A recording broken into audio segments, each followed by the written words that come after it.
Intelligence. Chapter number 5 cardiovascular system यानी कि heart का सर्कुलेशन कैसा होता है ब्लड से। अगर इसके नोट्स आपको इंग्लिश में चाहिए तो हमारे चैनल पर अवेलेबल है, वहाँ से आप चेकआउट कर सकते हो। और हिंदी प्लस इंग्लिश दोनों में अब आपको बताने वाले नोट्स। कार्डियो का मतलब होता है हार्ट, आपको बताया हमने। कार्डियो का मतलब हार्ट होता है, वास्कुलर का मतलब ब्लड वेसल्स होता है। कार्डियोवास्कुलर सिस्टम में हार्ट और ब्लड वेसल्स के बारे में पढ़ा जाता है। अगर आपसे कोई पूछ ले कि कार्डियो मतलब क्या होता है तो आप बता सकते हो हार्ट, और वास्कुलर मतलब क्या होता है ब्लड वेसल्स, यानी कि जो हमारे ब्लड जो होता है वो ब्लड वेसल्स में होता है। तो हम पढ़ते हैं ब्लड वेसल्स के बारे में। ब्लड वेसल्स बॉडी में जालनुमा फैली होती है। ब्लड वेसल्स बॉडी के सभी अंगों में ब्लड पहुंचाने का काम करती है और हार्ट के माध्यम से ब्लड फ्लो को कंट्रोल किया जाता है, जिसमें फर्स्ट आता है आर्टरीज। यह ब्लड को हार्ट से दूर ले जाने का काम करती है। आर्टरीज की वॉल की मोटाई वेंस की वॉल से ज़्यादा होती है। जिस आर्टरीज टिश्यू की निम्नलिखित 3 लेयर से बनी होती है, यानी कि जो आर्टरी होती है वो 3 लेयर से बनी हुई होती है, जिसमें पहली लेयर होती है आउटर लेयर, जो कि टुंकिया एडवेंटिला फाइब्रोस टिश्यू। फिर सेकेंड आती है middle layer, टुंकिया media mucus elastic tissue muscles and elastic tissue. Inner layer टुंकिया intima स्कोमस epithelium tissue की बनी हुई होती है, जो कि यहाँ पर देख सकते हो ये आर्टरी का स्ट्रक्चर है। यहाँ पर आर्टरी की जो लेयर है यहाँ पर दे रखी है और किस टिश्यू की बनी रखी है वो भी यहाँ पर बता रखा है। फिर सेकेंड आती है आर्ट्रियोलस। आर्ट्रियोलस बहुत ही छोटी छोटी ब्रांचेस में डिवाइडेड होती है, जिन्हें आर्ट्रियोलस कहा जाता है। फिर थर्ड नंबर जो होती है वेन होती है। यह ब्लड को बॉडी के अलग अलग भागों से हार्ट तक लाने का काम करती है। यह टिश्यू की या निम्नलिखित टिश्यू की बनी होती है, जिसमें पहला है टुंकिया एडवेंटिना, टुंकिना मीडिया, टूनिका इंटीमा,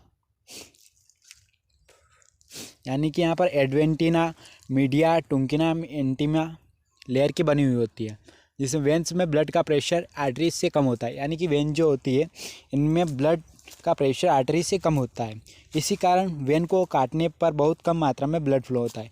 अगर आपकी गलती से वेन कट गई है तो इसमें ब्लड फ्लो बहुत कम होता है, कम मात्रा में होता है।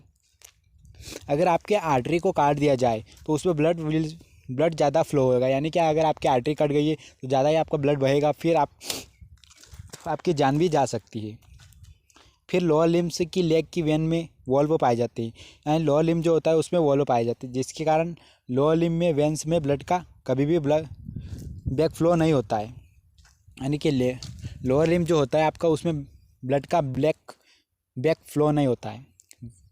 चौथा आता है वेन्यूलस। बहुत सी छोटी छोटी वेंस को वेन्यूलस कहा जाता है।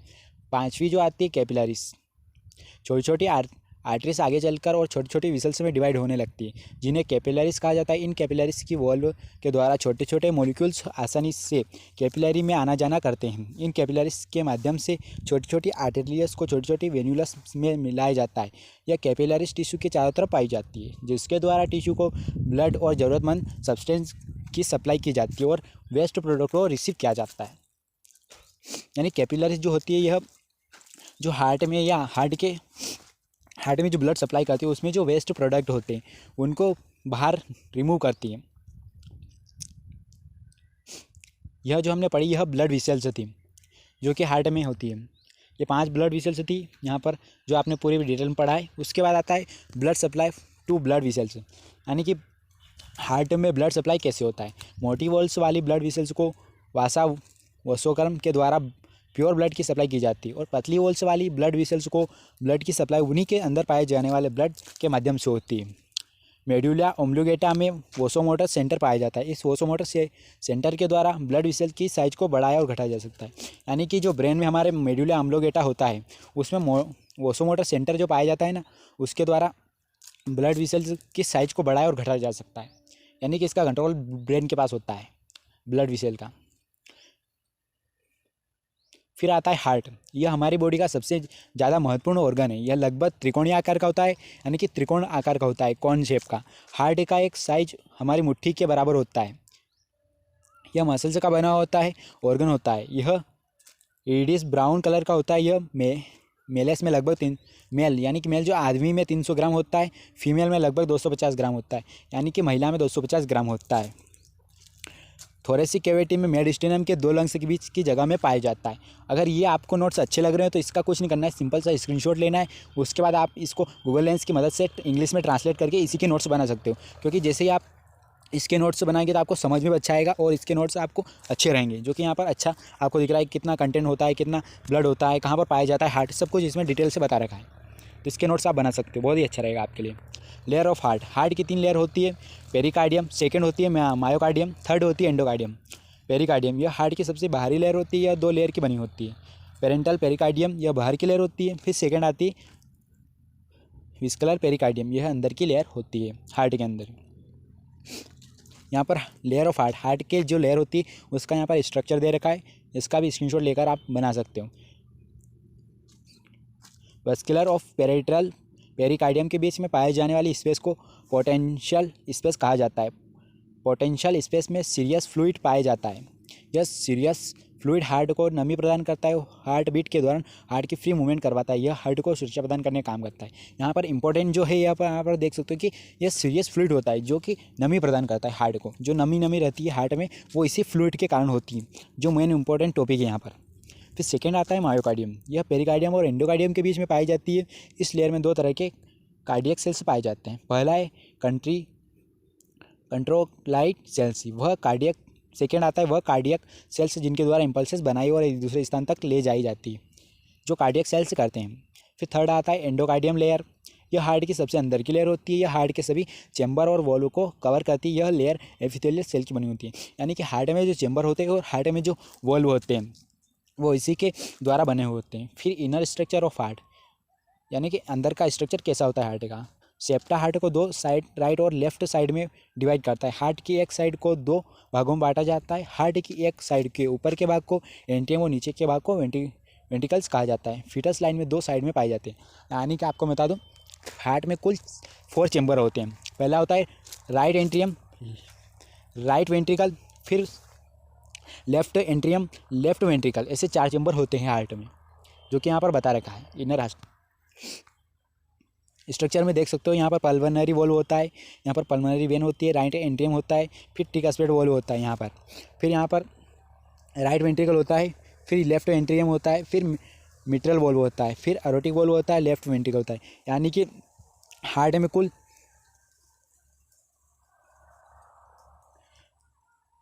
4 वॉल्व होते हैं। पल्मोनरी वॉल्व होता है यहाँ पर, फिर ट्रिकस्पेट वॉल्व होता है, फिर यहाँ पर एरोटिक वॉल्व होता है, फिर लेफ्ट एंट्रियम, यानी कि ब्लड सर्कुलेशन यहाँ पर इधर से होता है एरोटा से पल्मोनरी आर्टरीज में आता है लेफ्ट एंट्रिकल में, फिर यहाँ से होकर पल्मोनरी वॉल्व, ऐसे होकर ब्लड सप्लाई होता है। एंट्रियम एक दूसरे से जुड़े होते हैं जिसके कारण एंट्रियम का ब्लड एक समान होता है। एंट्रोवेंट्रिकुलर वॉल्व एवी वॉल्व के द्वारा हार्ट के दोनों साइड में पाया जाता है। एंट्रियम और वेंट्रिकल एक दूसरे से संबंधित होते हैं। ह्यूमन हार्ट के 4 चैम्बर होते हैं, जो कि हमने आपको पहले ही बता दिया। Right एंट्रियम, right ventricle, left एंट्रियम, left ventricle, ऐसा कुछ यहाँ पर डिनोट कर रखा है RALA RVLV, यानी कि RA मतलब राइट एंट्रियम और left एंट्रियम, right ventricle, left ventricle. Right atrium में सुपर वेना कावा और इन्फीरियर वेना कावा के द्वारा ब्लड का इम्प्योर ब्लड या डीऑक्सीजनेटेड ब्लड रहित पहुँचाता है। यानी कि राइट एंट्रियम जो होता है इसमें पहले सुपीरियर वेना कावा से ब्लड आता है, फिर राइट एंट्रियम में आता है, फिर इन्फीरियर वेना कावा में आता है ब्लड, जिससे कि ब्लड O2 जो यानी कि प्योरीफाइड करता है राइट एंट्रियम। CO2 जो ब्लड होता है उसको प्योरीफाई करके O2 ब्लड पहुंचाता है। राइट वेंट्रिकल में राइट एंट्रियम का ब्लड एवी वॉल्व, ट्रिकस्पेट वॉल्व के द्वारा पहुंचाता है। फिर यह ब्लड राइट वेंट्रिकल से पल्मोनरी आर्टरी में भेज दिया जाता है। हार्ट की राइट साइड में इम्प्योर डीऑक्सीजनेटेड ब्लड पाया जाता है। यानी कि जो राइट वेंट्रिकल होता है यह पल्मोनरी आर्टरी में भेज देता है कौन सा डीऑक्सीजनेटेड ब्लड सप्लाई करता है, राइट वेंट्रिकल।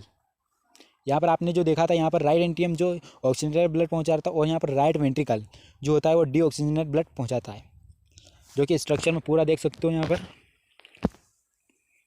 राइट एंट्रियम यहाँ पर आपको देखने को मिलेगा, ये यहाँ पर देख सकते हो राइट एंट्रियम, जो कि फिर ऑक्सीजनेटेड ब्लड राइट एंट्रियम से फिर यहाँ पर जो होता है राइट वेंट्रिकल में होते हुए ब्लड फिर यहाँ पर जाता है लेफ्ट वेंट्रिकल में, फिर यहाँ पर लेफ्ट एंट्रियम में होता हुआ यहाँ पर ब्लड सप्लाई होता है। लेफ्ट एंट्रियम।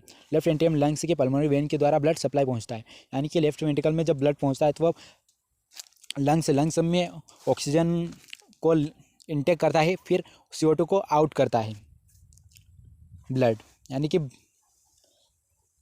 लेफ्ट वेंट्रिकल में लेफ्ट एंट्रियम का blood AV valve bicuspid valve के द्वारा पहुंचता है, फिर यह ब्लड लेफ्ट वेंट्रिकल के सिस्टेमिक अरोटा में भेज दिया जाता है। हार्ट के लेफ्ट साइड में प्योर ब्लड या ऑक्सीजनेटेड ब्लड पहुंच जाता है। लेफ्ट वेंट्रिकल जो होता है जिसमें प्योर ब्लड सप्लाई होता है, यानी कि ऑक्सीजनेटेड ब्लड सप्लाई होता है। Valve of the heart. Heart में कितने वॉल्व होते हैं? हार्ट में 4 वॉल्व होते हैं। डिकस्पेट वॉल्व, यह वॉल्व राइट एंट्रियम और राइट वेंट्रिकल के बीच में पाया जाता है। डिकस्पेट वॉल्व के द्वारा राइट एंट्रियम का ब्लड राइट वेंट्रिकल तक पहुंच जाता है। राइट एंट्रियम में ब्लड का प्रेशर जब तक अधिक बढ़ने लगता है उस समय वॉल्व ओपन हो जाता है। ब्लड के राइट वेंट्रिकल में पहुंचने के बाद यह वॉल्व बंद हो जाता है, यानी कि जो वॉल्व होता है राइट ट्रिकस्पेट वॉल्व, यह वॉल्व जो राइट एंट्रियम होता है और राइट वेंट्रिकल होता है इसके बीच में पाया जाता है, जिसमें ब्लड जब राइट एंट्रियम से ब्लड राइट वेंट्रिकल में पहुंचता है तब यह ओपन हो जाता है और यह ब्लड पहुंचने के बाद यह क्लोज हो जाता है। फिर बी कस्पेट वॉल्व होता है, यह इसमें बी कस्पेट वॉल्व में पहले जो लेफ्ट एंट्रियम होता है और लेफ्ट वेंट्रिकल होता है इसके बीच में पाया जाता है। जब ये लेफ्ट एंट्रियम खुलता है तो यह ब्लड पहुंचता है, यह खुल जाता है, और जब लेफ्ट वेंट्रिकल बंद होता है तो यह ब्लड पहुंचता है या बंद हो जाता है। पल्मोनरी वॉल्व या पल्मोनरी आर्टरी की ओपनिंग पर पाया जाता है, यानी कि जो पल्मोनरी वेन में होती है वहाँ पर यह पाया जाता है। पल्मोनरी आर्टरी वॉल्व के द्वारा राइट वेंट्रिकल में पहुंचने ब्लड को पल्मोनरी आर्टरी में पहुंच जाता है। राइट वेंट्रिकल में ब्लड के प्रेशर बढ़ने से वॉल्व ओपन हो जाता है, जिससे राइट वेंट्रिकल का ब्लड पल्मोनरी आर्टरी में भेज दिया जाता है और पल्मोनरी अरोटा में भेज दिया जाता है, जिसके पश्चात पल्मोनरी वॉल्व बंद हो जाता है। यानी कि जब राइट वेंट्रिकल से जब ब्लड सप्लाई होते हुए जब पल्मोनरी आर्टरी में आता है तो जब यह जो वॉल्व होता है यह ओपन हो जाता है, और जब पल्मोनरी आर्टरी से ब्लड होकर राइट वेंट्रिकल में जाता है ब्लड तब ये बंद हो जाता है। एरोटिक वॉल्व, यह सिस्टेमिक अरोटा की ओपनिंग पर पहुंच जाता है। एरोटिक वॉल्व के द्वारा लेफ्ट वेंट्रिकल में पहुंचे ब्लड को सिस्टेमिक अरोटा में पहुंचा जाता है। लेफ्ट वेंट्रिकल में ब्लड के प्रेशर के बढ़ने से यह वॉल्व ओपन हो जाता है और लेफ्ट वेंट्रिकल का ब्लड सिस्टेमिक अरोटा में भेज दिया जाता है। इसके पश्चात अरोटा बंद हो जाती है। फिर हार्ट से संबंधित blood vessels, superior vena cava, inferior vena cava, pulmonary artery, pulmonary vein, ये हार्ट की ब्लड वेसल्स होती है। सुपीरियर वेना कावा, यह हार्ट, अपर लिम्ब और निक के इम्प्योर ब्लड को हार्ट के राइट वेंट्रिकल में पहुंचाने का काम करती है। सुपीरियर वेना कावा, यानी कि जब ब्लड हार्ट में एंटर होता है तो वह इसी के जरिए होता है। सुपीरियर वेना कावा में ब्लड आता है सबसे पहले, उसके बाद सेकंड जो आता है वह इन्फीरियर वेना कावा में ब्लड आता है। यह हेड और नेक को छोड़कर बॉडी की बाकी अलग अलग भागों में इम्प्योर ब्लड का हार्ट के रेन एरिया में पहुंचाने का काम करती है। यानी कि जो फर्स्ट जो ब्लड सप्लाई होता है वह सुपीरियर वेना कावा में होता है, उसके बाद फिर सेकंड इन्फीरियर वेना कावा में ब्लड सप्लाई होता है। यह हार्ट के राइट वेंट्रिकल में पाए जाने वाले इम्प्योर ब्लड को लंग्स तक पहुंचाने का काम करती है। ये जो पल्मोनरी आर्टरी होती है यह ऑक्सीजन डीऑक्सीजनेट ब्लड को पहुंचाने का काम करती है लंग्स तक। पल्मोनरी वेन, यह लंग्स से प्योर ब्लड का हार्ट के लेफ्ट वेंट्रिकल में पहुंचाने का काम करती है। यह हार्ट के लेफ्ट वेंट्रिकल में पाए जाने वाले प्योर ब्लड को पूरी बॉडी के भिन्न भिन्न भागों तक पहुंचाने का काम करती है। सिस्टेमिक अरोटा, बॉडी में 2 तरह के ब्लड सर्कुलेशन पाया जाता है, वह 2 सर्कुलेशन। पल्मोनरी सर्कुलेशन, इस सर्कुलेशन ब्लड हार्ट के राइट वेंट्रिकल से लंग्स तक पहुंचाता है और फिर यह लंग्स से हार्ट के लेफ्ट एंट्रियम में पहुंच जाता है। इस तरह सर्कुलेशन को पल्मोनरी सर्कुलेशन कहा जाता है। यह सर्कुलेशन पल्मोनरी आर्टरी और पल्मोनरी वेन के द्वारा कंप्लीट होता है, जो स्ट्रक्चर में देख सकते हो आप और समझ सकते हो।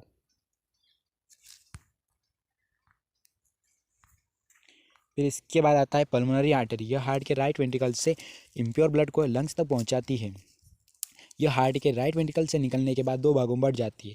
फिर यह हर एक भाग को 2 राइट और लेफ्ट लंग्स में अलग अलग चले जाते हैं। हर एक पल्मोनरी आर्टरी एक लंग्स में पहुंचने के बाद छोटी छोटी आर्टरियोलस में डिवाइड हो जाती है और फिर यह आर्टरियोलस आगे चलकर छोटी छोटी कैपिलरीज में डिवाइड हो जाती है। लंग्स में कैपिलरीज और एल्वोई के बीच में गैसेस का एक्सचेंज होता है, जिसके कारण लंग्स में पल्मोनरी आर्टरी के द्वारा पहुंचते हैं इम्प्योर ब्लड को प्योर ब्लड में दिया जाता है। यानी कि जब आप रेस्पिरेशन सिस्टम पढ़ोगे उसमें लंग्स पढ़ोगे, लंग्स में एल्वोई होता है जो कि ब्लड को एक्सचेंज करता है। ब्लड यानी ब्लड में जो गैसेस होती है उनको एक्सचेंज करता है, जो कि आप रेस्पिरेशन सिस्टम में पढ़ोगे। पल्मोनरी वेन में यह ब्लड कैपिलरीज के द्वारा बनाई जाती है। यह एक लंग से 2 पल्मोनरी वेन से निकलती है, यह लंग्स से प्योर ब्लड को हार्ट के लेफ्ट एंट्रियम तक पहुंचाने का काम करती है। हार्ट के लेफ्ट एंट्रियम में 2 लंग्स से 4 पल्मोनरी वेन पहुंचती है। फिर सेकेंड सर्कुलेशन है सिस्टमिक और जनरल सर्कुलेशन। इस सर्कुलेशन में प्योर ब्लड को हार्ट के लेफ्ट वेंट्रिकल से पूरी बॉडी में सर्कुलेट करने के लिए भेज दिया जाता है। यानी कि हार्ट का जो लेफ्ट वेंट्रिकल होता है उसमें प्योर ब्लड सप्लाई होता है, यानी कि ऑक्सीजनेटेड ब्लड सप्लाई होता है पूरी बॉडी में। इसके बाद ही पूरी बॉडी इम्प्योर ब्लड को इन्फीरियर से सुपीरियर वेना कावा के द्वारा राइट एंट्रियम में पहुंचाया जाता है। यानी कि सबसे पहले जो इन्फीरियर वेना कावा ब्लड आता है, फिर सुपीरियर वेना कावा ब्लड आता है, फिर उसके द्वारा राइट एंट्रियम में पहुंचा दिया जाता है। इसके द्वारा ब्लड सर्कुलेशन को सिस्टमेटिक सर्कुलेशन कहा जाता है। सिस्टमेटिक अरोटा सुपीरियर और इन्फीरियर वेना कावा के द्वारा कंप्लीट होता है। फिर आता है सिस्टमिक अरोटा। यह हार्ट के लेफ्ट वेंट्रिकल से प्योर ब्लड को पूरी बॉडी में पहुंचाने का काम करता है। इसके ब्लड वेसल्स की बहुत सी ब्रांचेस होती है। लोकेशन के मुताबिक अरोटा की उन ब्रांचेस को निर्धारित नाम से दिया जाता है। सुपीरियर वेना कावा यह हेड, अपर लिम्ब और निक के इम्प्योर ब्लड को हार्ट के राइट एंट्रियम में पहुंचाने का काम करती है। फिर सेकेंड है इन्फीरियर वेना कावा। यह हेड और निक को छोड़कर बॉडी के बाकी बचे अलग अलग भागों से इम्प्योर ब्लड को हार्ट के राइट एंट्रियम में पहुंचाने का काम करती है। Blood supply to the heart. Right और लेफ्ट कोरोनरी आर्टरी के द्वारा हार्ट को प्योर ब्लड सप्लाई की जाती है। हार्ट का इम्प्योर ब्लड बहुत सी वेंस के द्वारा कैरी किया जाता है। यानी कि राइट और लेफ्ट कोरोनरी आर्टरी जो होती है वो हार्ट को प्योर ब्लड सप्लाई करती है। जो कि इम्प्योर ब्लड होता है वेंस के द्वारा कैरी किया जाता है। वेंस जो होती है वो इसको कैरी करती है ऑक्सीजनेटेड ब्लड को। स्ट्रक्चर में देख सकते हो blood supply to the heart. यह बहुत सी वेंस मिलकर कोरोनरी सीनियस बनाती है। इस कोरोनरी सीनस के द्वारा हार्ट का इम्प्योर ब्लड हार्ट के राइट एंट्रियम तक पहुंच जाता है। Conductive system of heart. इस सिस्टम के द्वारा हार्ट में कंट्रक्शन किया जाता है। यह सिस्टम हार्ट में पाए जाने वाली स्पेशल कार्डियक मसल्स के द्वारा होता है। यह सेल्स इम्पल्स बनाने में ट्रांसफ़र करने का काम करते हैं। सिस्टमिक स्पेशल कार्डियक सेल्स के द्वारा बने हुए 3 निम्नलिखित स्ट्रक्चर पाए जाते हैं। यानी कि कंडक्टिव सिस्टम जो होता है वह हार्ट में कंस्ट्रक्शन करने का काम करता है। इसमें पहला है SA node, AV node, AV bundles of SA node यानी कि साइनोवेंट्रिकल्स नोड होता है। एसी नोड, साइनोवेंट्रिकल नोड, इसे हम हार्ट का पीस मेकर कहते हैं। यह राइट एंट्रियम के वॉल में पाया जाता है। एसी नोड के द्वारा इम्पल्सेस बनाई जाती है और यह इम्पल्सेस दोनों राइट और लेफ्ट वेंट्रिकल में एक ही समय में कंट्रक्शन करने का काम करती है, जिसके कारण एंट्रियम भरा होता है, ब्लड वेंट्रिकल में भेज दिया जाता है। यानी कि एसी नोड जो होता है इसमें ब्लड वेसल्स का इम्पल्सेस होता है, यानी ब्लड का इम्पल्सेस होता है जो राइट एंट्रियम में भरा होता है और ब्लड वेंट्रिकल में भेज दिया जाता है। यह एसी नोड के द्वारा बनाई जाती है। इम्पल्सेस को ट्रांसफ़र करने एवी बंडल्स तक पहुंचाने का काम करती है। एवी nodes, एंट्रियो ventricular nodes short form. AV bundle of HS, ये फाइबर का समूह होता है। यह एवी नोड के द्वारा बनाया जाता है। एवी बंडल 2 भागों में बांटा जाता है, राइट एंड लेफ्ट बंडल। यह एक बंडल बहुत से छोटे छोटे फाइबर में डिवाइड होने लगता है, जिसे पुरुकिंजी फाइबर कहा जाता है। एवी बंडल की ब्रांचेस और पुरकिंजी फाइबर मिलकर एवी नोड से पहुंच जाती है। ये इम्पल्सेस से वेंट्रिकल्स में कंट्रक्शन करवाते हैं, जिसके कारण वेंट्रिकल में भरा हुआ होता है ब्लड पल्मोनरी आर्टरी और सिस्टमिक अरोटा में भेज दिया जाता है। फिर आता है कार्डियक साइकिल। हार्ट में 2 क्रियाएं होती है, कंस्ट्रक्शन और रिलैक्सेशन। इन 2 क्रियाओं के द्वारा कार्डियक साइकिल चलती है, जिसे कार्डियक साइकिल कहते हैं। कार्डियक साइकिल के माध्यम से हार्ट पूरी बॉडी में ब्लड सप्लाई सर्कुलेशन करता है। द कार्डियक साइकिल यहाँ पर देख सकते हैं स्ट्रक्चर है कुछ इस प्रकार का। डिस्टल वेंट्रिकुलर रिलैक्सेशन और कंट्रक्शन। यहाँ पर रिलैक्सेशन और कंट्रक्शन का स्ट्रक्चर दे रखा है, देख सकते हो। फिर हर 1 मिनट में 60 से 80 कार्डियक साइकिल होती है, यानी कि 1 मिनट में 60 से 80 कार्डियक साइकिल होती है। कार्डियक साइकिल को पूरी तरह 0.8 सेकेंड लगते हैं, यानी कि एक साइकिल होने के लिए 0.8 सेकेंड लगते हैं। जब जाकर 1 मिनट में 60 से 80 साइकिल कंप्लीट होती है। एट्रियल सिस्टोल, इस प्रोसेस में एक ही समय पर दोनों एंट्रियम और लेफ्ट एंट्रियम में कंट्रक्शन होती है। यह प्रोसेस 0.1 सेकेंड के लिए होता है। इस प्रोसेस के द्वारा एंट्रियम में पहुंचे ब्लड को वेंट्रिकल्स में भेज दिया जाता है। यह 0.1 सेकेंड में कंप्लीट होती है। वेंट्रिकुलर सिस्टोल, इस प्रोसेस में एक ही समय पर दोनों एंट्रियम दोनों राइट और लेफ्ट वेंट्रिकल में कंट्रक्शन होता है। यह प्रोसेस 0.3 सेकेंड के लिए होती है। इस प्रोसेस के द्वारा वेंट्रिकल्स में पहुंचे ब्लड को पल्मोनरी आर्टरी और सिस्टेमिक आर्टरी में भेज दिया जाता है। यानी कि जो ये सेकेंड होता है यह 0.3 सेकेंड में कंप्लीट होती है ब्लड सप्लाई सर्कुलेशन में। फिर थर्ड जो आता है कंप्लीट डायस्टोल। इस प्रोसेस में दोनों राइट और लेफ्ट एंट्रियम और दोनों राइट और लेफ्ट वेंट्रिकल रिलैक्सेशन की अवस्था में होते हैं। यह प्रोसेस 0.4 सेकेंड के लिए होता है। इस प्रोसेस में एंट्रियम में नेक्स्ट कार्डियक साइकिल के लिए ब्लड भरता है। अगर आपको इसके इंग्लिश में नोट से चाहिए तो आपको सिंपल सा कुछ नहीं करना है, इसका स्क्रीनशॉट लेना है और गूगल लेंस की मदद से आप इसको ट्रांसलेट करके इंग्लिश में नोट्स बना सकते हो और लिख सकते हो। आप समझने के लिए इसको हिंदी में लिख सकते हो और नोट्स बनाने के लिए इंग्लिश में लिख सकते हो। Heart sound. कार्डियक साइकिल में होने वाली प्रोसेस हार्ट में दो प्रकार का साउंड होता है। पहला होता है लब डब, यानी कि आपने हार्ट में दो प्रकार के साउंड होते हैं जो कि आपने सुने ही होंगे, लब और डब। लब यह एंट्रोवेंट्रिकुलर वॉल्व के बंद होने के कारण होता है, यानी कि जब एंट्रोवेंट्रिकुलर वॉल्व होता है वह बंद हो जाता है तब लब की आवाज़ आती है। फिर सेकेंड है डब, यह ऑरोटिक और पल्मोनरी वॉल्व के बंद होने के कारण बनता है, यानी कि डब यानी कि जब ऑरोटिक और पल्मोनरी वॉल्व जो होता है वो बंद हो जाता है तो उसके द्वारा डब की साउंड आती है। इलेक्ट्रोकार्डियोग्राम ईसीजी इस प्रोसेस के माध्यम से हार्ट में होने वाली इलेक्ट्रिकल एक्टिविटी का ग्राफ पेपर पर दर्शाया जाता है। इस ग्राफ पेपर पर 5 वेव्स दिखाई देती है, PQRST, जो कि यहाँ पर दे रखी है। पी वेव यह ऐसे नोड के द्वारा इम्पल्स को बनाए जाने और इम्पल्स के द्वारा राइट और लेफ्ट एंट्रियम में कंट्रक्शन को दर्शाती है। QRS वेव यह इम्पल्सेस को एवी नोड से एवी बंडल और पुरंकिजी फाइबर के द्वारा पहुँचने को दर्शाती है। टी वेव यह वेंट्रिकल्स के रिलैक्सेशन रेस्ट की अवस्था में को दर्शाती है। कार्डियक आउटपुट यह हार्ट के वेंट्रिकल्स के द्वारा 1 मिनट में ब्लड की जितनी मात्रा हार्ट से बाहर निकलती है उसकी मात्रा को कार्डियक आउटपुट कहा जाता है। कार्डियक आउटपुट बराबर stroke volume multiply heart rate. Stroke वॉल्यूमस ventricles में हर एक कंट्रक्शन के द्वारा ब्लड की जितनी मात्रा वेंट्रिकल से बाहर निकलती है उससे स्ट्रोक्स वॉल्व कहते हैं, यानी कि जितनी बार ब्लड की मात्रा हार्ट से बाहर निकलती है उससे स्ट्रोक वॉल्व कहती है। स्ट्रोक वॉल्व की मात्रा लगभग 70 ml होती है या रेस्ट के समय होती है, यानी कि जब आप रात को सोते हो तब ये मात्रा होती है, यानी कि इतनी वो वैल्यू होती है। हार्ट रेट 1 मिनट में हार्ट में कंट्रक्शन होता है उसे हार्ट रेट कहते हैं। हार्ट रेट होती है 1 मिनट में 72 बार होती है। नॉर्मल जो रेट होती है वह 60 से 100 तक की नॉर्मल वैल्यू होती है हार्ट रेट की, और 1 मिनट में 72 मिनट पर मिनट होती है। Cardiac output minute stroke volume multiply heart rate, यानी कि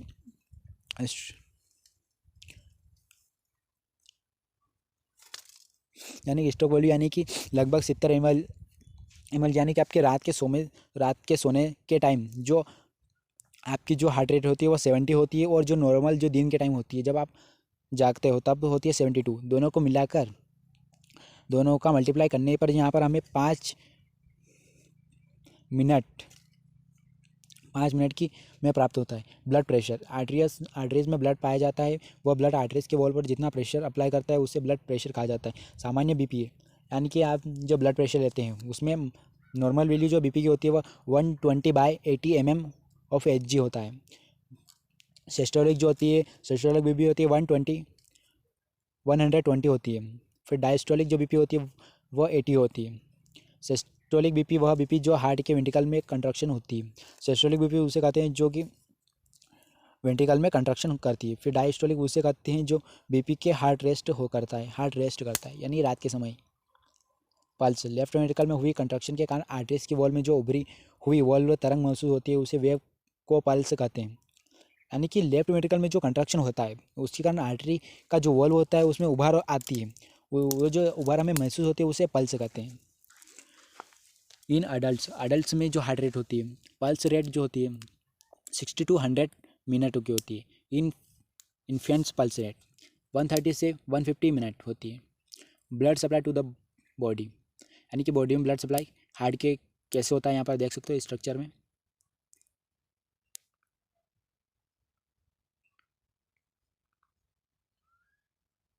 असेंडिंग अरोटा, फिर arch of aorta, descending aorta, left coronary artery, right coronary artery, arch of aorta यह हार्ट की लेफ्ट वेंट्रिकल में पहुंचे प्योर ब्लड को पूरी बॉडी में सर्कुलेट करने का काम करती है। और अरोटा की दो बड़ी ब्रांच होती है। पहली ब्रांच डायफ्राम से उभरी रहती है, थोरेसिक अयोटा कहा जाता है। दूसरी ब्रांच डायफ्राम के नीचे और पास करती है जिसे एब्डोमिनल अयोटा कहा जाता है।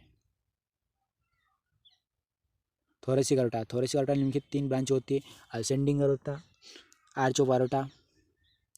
असेंडिंग अयोटा जो थोरेसिक अयोटा की लेफ्ट वेंट्रिकल से निकलती है, इसे अयोटा की 2 ब्रांच होती है, right and left coronary artery. Arch of aorta, thoracic aorta का यह भाग स्टर्नम से शुरू होता है और ट्रेकिया पर खत्म होता है। अयोटा की 3 ब्रांच होती है, अयोटा की भी 3 ब्रांच होती है, यहाँ पर देख सकते हो। फिर आता है third descending aorta. Thoracic aorta का यह भाग थोरेसिक वेंट्रिकल से 12th थोरेसिक वर्टिब्रल तक पाया जाता है। डिसेंडिंग अयोटा की निम्नलिखित 3 ब्रांच होती है, इसकी 3 ब्रांच हो सकती है जो यहाँ पर दे रखे पढ़ सकते हो आप। फिर arterial blood supply to the head and neck, internal carotid artery होती है। फिर एक्सटर्नल कैरोटिड आर्टरी होती है जो कि आर्टरी ब्लड सप्लाई करती है। फिर इंटरनल कैरोटिड आर्टरी है आई फॉरहेड नोज और ब्रेन के लगभग भाग को पल्स प्योर ब्लड सप्लाई करती है। ब्रेन के लगभग भाग एक को समूह में ब्लड सप्लाई करती है। सर्कल ऑफ वेन से निम्नलिखित आर्टरी के द्वारा बनाया जाता है। फिर एक्सटर्नल कैरोटिड आर्टरी, यहाँ पर देख सकते हो, आप पढ़ सकते हो। अगर मैं आपको समझाऊंगा तो वीडियो थोड़ा लंबा होगा, इसलिए आप खुद थोड़ा पढ़कर समझ सकते हो। हिंदी में ही दे रखा है, return of impure blood from head and नेक। फिर इसके भी टाइप से दे रखे, फर्स्ट, सेकेंड, थर्ड, फोर्थ, पढ़ सकते हो आप।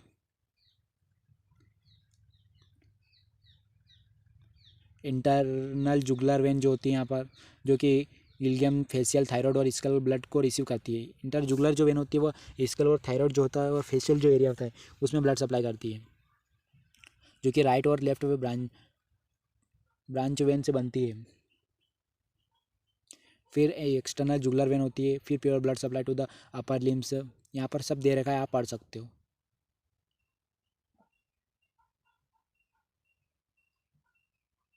फिर एब्डोमिनल अरोटा, एब्डोमिन में कैसे ब्लड सप्लाई होता है पूरा डिटेल में आप पढ़ सकते हो। Return of impure blood from abdominal, gastric when, सेस्टिक when, hepatic when, pure blood supply to the lower limbs, pure blood supply to the pelvis. यह दोनों और राइट और लेफ्ट कॉमन इलियक आर्टरीज 2 भागों में बटी होती है। Return of impure blood from pelvis, pelvis में कैसे ब्लड सप्लाई होता है पूरी डिटेल यहाँ पर दे रखी है, आप पढ़ सकते हो। अगर इसके नोट्स आपको इंग्लिश में चाहिए तो सिंपल सा कुछ नहीं करना है, इसका स्क्रीनशॉट लेना है और गूगल लेंस की मदद से आप इसको ट्रांसलेट करके इसी के नोट्स बना सकते हो। अगर आपको यह नोट्स अच्छे लग रहे हो तो प्लीज़ हमारे चैनल को सब्सक्राइब करिए ऐसे ही आगे और नोट्स पाने के लिए, और हमारे चैनल को सब्सक्राइब कर दीजिए।